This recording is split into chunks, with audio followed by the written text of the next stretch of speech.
What up, friends of the Square Circle podcast and MLW fans? I am your host, Marie Shadows, and on this episode of the Square Circle podcast, I'll be going over MLW War Chamber that was on November 17th, 2021.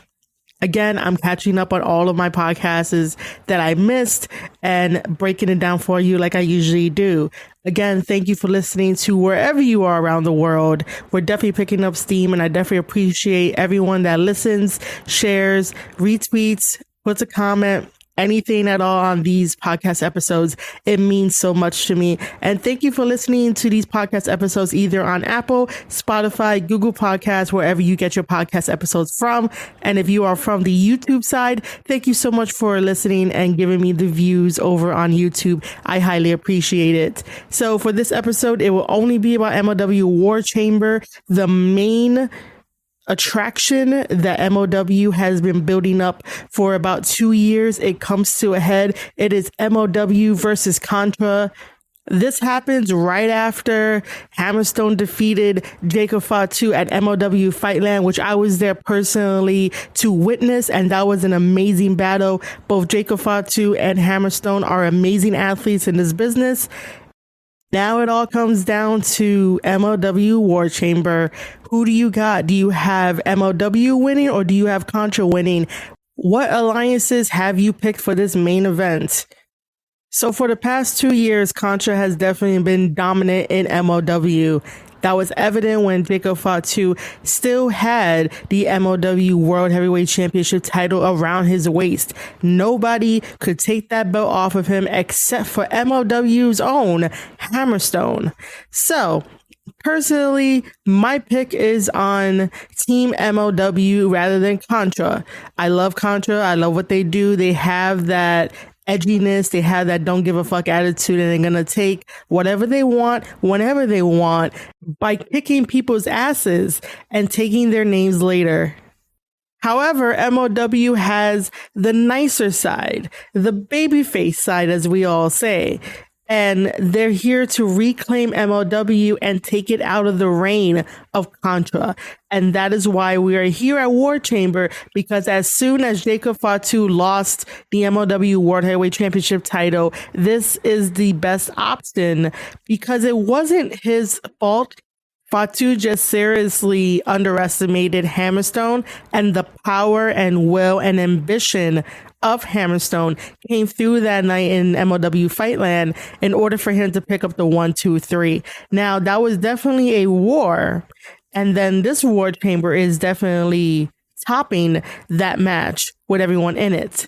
It was an amazing, chaotic match, and I'm here to break it down for you. So let's not take any more time. This is MLW War Chamber, and we'll see who comes out victorious. Some quick MLW house notes before we jump into the main event of War Chamber. MLW is going to Mexico for season 3. I call it season 3 for MLW because MLW is naming their shows that they show every single time on YouTube. So this time around, it is MLW Azteca. They went to Mexico. We're going to get some really fresh matchups come in the new year. January 6th should be the debut date of episode 1 of MLW Azteca over on their YouTube channel at 8 p.m. this time. They changed the time from 7 to 8. So make sure you're there every single Wednesday at youtube.com/Major League Wrestling at 8 p.m. to watch the first episode of MLW Azteca. It's the same way that I considered MLW Fusion Alpha as season 2 of MLW. MLW did start long ago, and they've been on a perfect journey ever since. And so I consider it just seasons whenever I do these podcast episodes about MLW. Aside from that small little housekeeping note, we get promos by 5150. 5150 is still feuding with Los Parks, and sooner down the line, they will be getting a MLW tag team title shot. More to come on future episodes of the Square Circle podcast. After that, we do get another promo by Mads Krugger. Mads Krugger is the leader of Contra, aside from Samuel Joseph, who is the manager to Jacob Fatu and loves putting out these amazing promos. So Mads Krugger is explaining that he's looking for more soldiers and that his soldiers are definitely going to get the job done at War Chamber. And that kind of hypes you up for the beginning of War Chamber. War Chamber does begin right after these promos, and these are the rules to War Chamber. A coin toss determines which team enters first. Then we get a 1v1 for 5 minutes in stage 1. If you guys don't know what 1v1 is, it is definitely a gamer term, and it's just one-on-one, 1 versus 1. So a 1v1 starts off War Chamber. Then the winner of the next coin toss comes out, and it becomes a 2-on-1 advantage. Then we get alternating teams every 2 minutes. Once everyone is in War Chamber, which is a cage structure that has steel barbed wire wrapped around the cage, we now have the official match starting. Any team can win. You can win by pinfall, submission, or surrender. Now that we are familiar with the rules for War Chamber, it begins with Jacob Fatu getting the coin toss and coming out first. The second person to come out is the mystery opponent for the MLW team, which thankfully there were no spoilers for this awesome wrestler to come out and be number 2 in War Chamber. So for anyone that followed Lucha Underground, they know that Cesar Duran is from there, and we do have some elements of Lucha Underground within MLW. However, Cesar Duran does have a brother. Matanza Duran is played by Jeff Cobb, and he was also on Lucha Underground, and I am really excited that he was in this match. The one odd thing that struck me was that it did feel last minute to have Jeff Cobb in this match, but he was definitely in the area and he got booked and did a wonderful job. The other thing that I didn't understand was that on commentary, they called him Jeff Cobb. And I think that that's okay. I don't know how to really feel about that. I should think that you want to continue to play up the character that he was playing in Lucha Underground. But then again, everybody knows him as Jeff Cobb. So I guess don't confuse people. So I guess it was okay. To me, it just felt off that on commentary, it was just dismissed as the character he played before.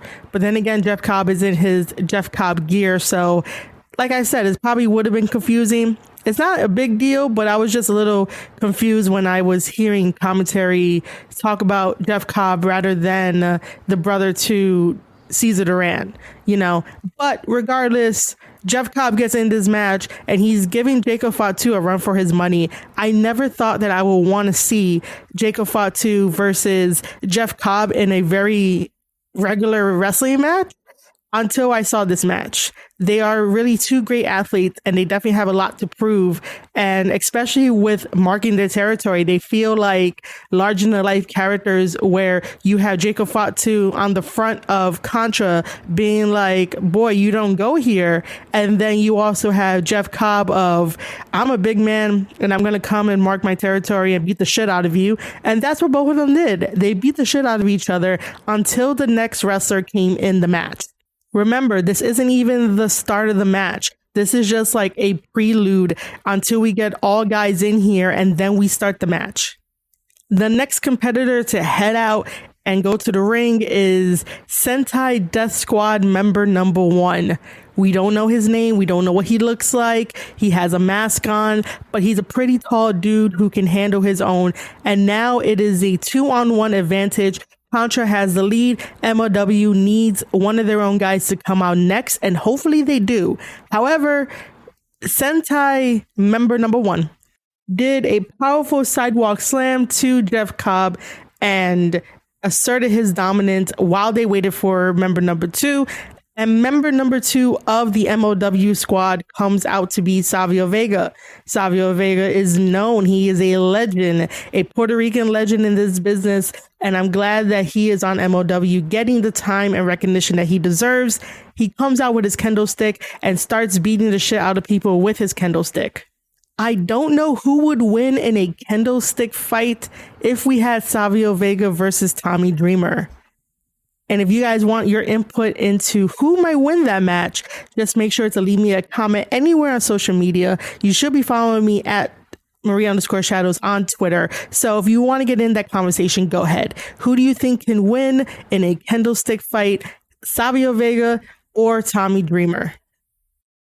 After Savio Vega comes out for Team MLW, we now have the third member of Contra coming out, and is my boy, Ikuro Kwon. Supported in the past, and he's a damn good wrestler. He goes by Tristan Tai on the indies. I'm glad that he made to MLW. I'm really proud of him, and for him to be in this match and for him to do the things that he's doing, the sky's the limit, and he's definitely going to have a great 2022. So if any booker out there is listening to this, make sure you book Tristan Tai. His info is all over Twitter, and I will be retweeting it too. So he comes into this match with a fiery start. He's kicking people, he's using his speed, and both him and Jacob Fatu team up on Jeff Cobb. Jacob Fatu does a wonderful springboard handstand moonsault combination to Jeff Cobb, and this stuns Jeff Cobb for a little bit until more members of Team MLW come out. Next, we have Richard Holliday coming out, and he does a back body drop to one of the SENTAI Death Squad members. And Richard Holliday is looking great as the freshman coming into this match. However, again, with the numbers advantage, Jacob Fatu is taking control and does some moves on Richard Holliday, such as this top rope twisting neck breaker that looked amazing. Our next entrant into this match is SENTAI Death Squad member number 2. Again, we don't know how he looks. We don't know anything about him. We don't know his name. We just know that he's tall and he wears a mask. After SENTAI Death Squad member number 2 comes out, then we have Nduka coming out, and he is showing off his incredible power in that ring. After EJ comes out Mad Krugger, the supposed leader of Contra. There is a little bit of dissension between him or Samuel Joseph. I really do think that Samuel Joseph is the one that calls the shots and is actually the leader, and Mads Krugger is definitely the front guy. But Jacob Fatu feels like he was the leader the whole entire time of Contra just because of how he led the team and what he was doing for the past 2 years with that championship title around his waist. So after Mads Krugger and Nduka fight each other, and they are evenly matched.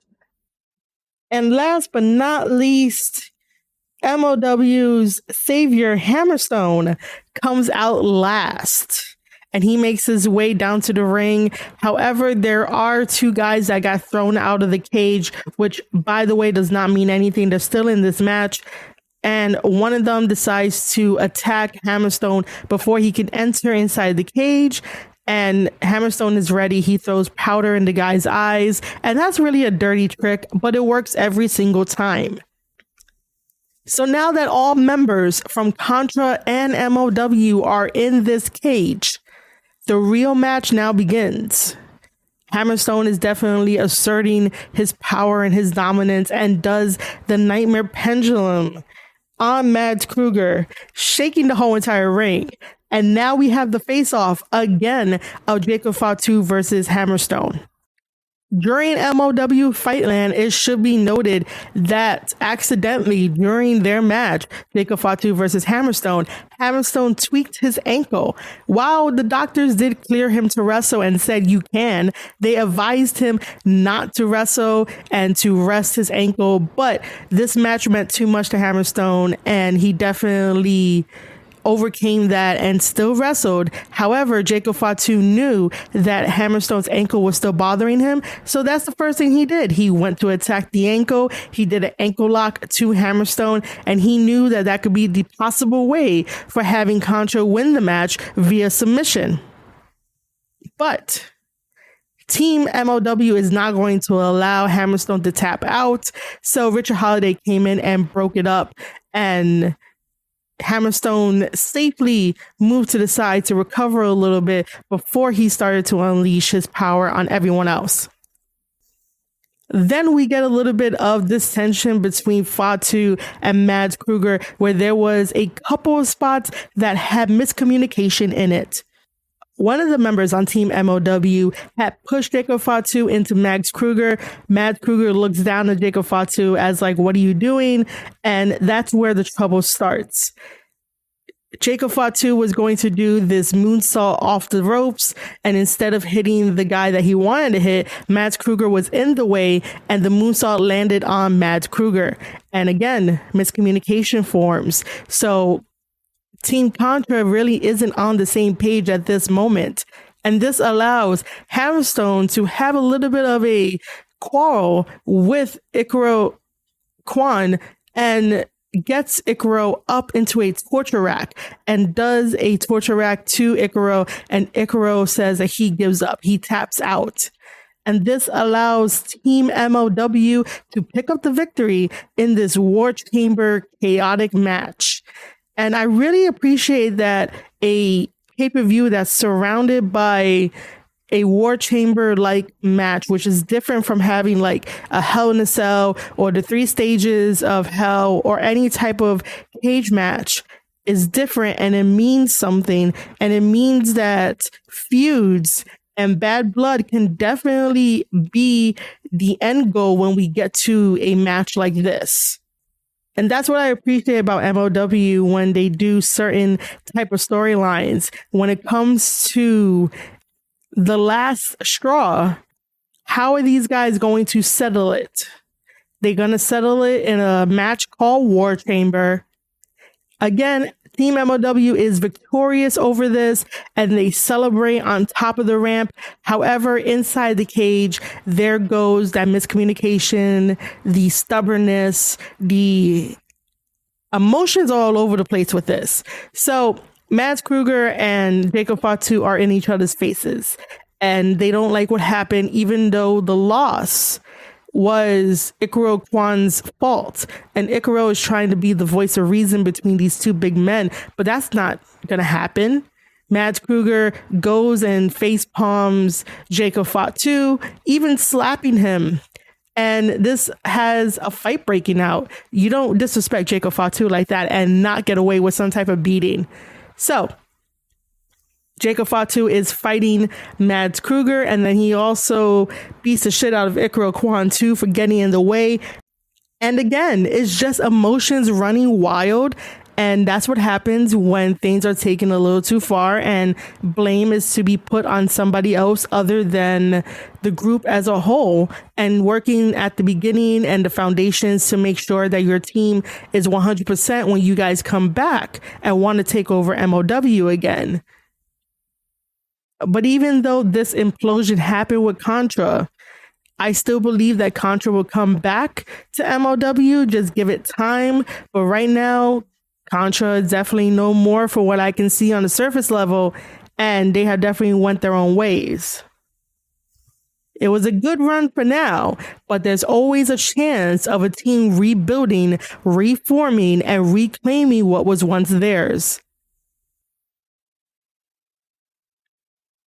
So, ladies and gentlemen, I hope that you enjoyed that review of MLW War Chamber for November 17th, 2021. It was amazing to watch it, and I definitely felt the hype behind it, and I definitely want to see what's next for Jacob Fatu and what's next for Contra. Hammerstone is a perfect babyface to lead MLW into the next round of matches to let people know that MLW is here to stay. This has been my review of MLW War Chamber, and if you guys enjoyed it, here are some ways you can help out the Square Circle podcast. The Square Circle podcast is available in audio formats on Spotify, Apple Podcasts, Google Podcasts. And if you are a Spotify user, make sure to give me a rating. 5 stars is definitely encouraged, but you don't have to. If you think that my podcast deserves 5 stars, then go ahead. I appreciate you anyway for taking the time to listen to this. If you want the video version of this podcast episode, head over to youtube.com/Square Circle Podcast. Your views and your comments, I highly appreciate them if you want to leave a comment below on the YouTube side. If you want to follow me for all my wrestling takes over on Twitter, @Marie_Shadows is where you can holler at me. And then one new thing. I did start a Ko-fi or a Ko-fi page, KO-FI, and that's to really help creators like myself. I have a lot of skills, I have a lot of talent, and I have a lot of passion for professional wrestling, as you guys know. So I decided to make a Ko-fi page displaying all of my creativity. So if you guys want to head over and check it out and support me there as well, because it's very versatile for what I want to offer you guys back for everything that you've given me, head over to www.ko-fi.com/Marie_Shadows. Think of it like a Patreon, but way better. I will have an official video and an official announcement about this change, but you guys get to know it first. As always, I do have my newsletter. You could also sign up for that newsletter when you go over to my Twitter @Marie_Shadows. And I think that's all my plugins. Like, I have a lot that I want to do for 2021. And I really enjoy that you are here listening to me talk about professional wrestling, no matter where you are in the world. So thank you for that. Thank you for still listening to my content and sharing it and just being there. All right, ladies and gentlemen, you have been listening to an episode of the Square Circle Podcast. I am your host, Marie Shadows, and I'll see you guys in the next one.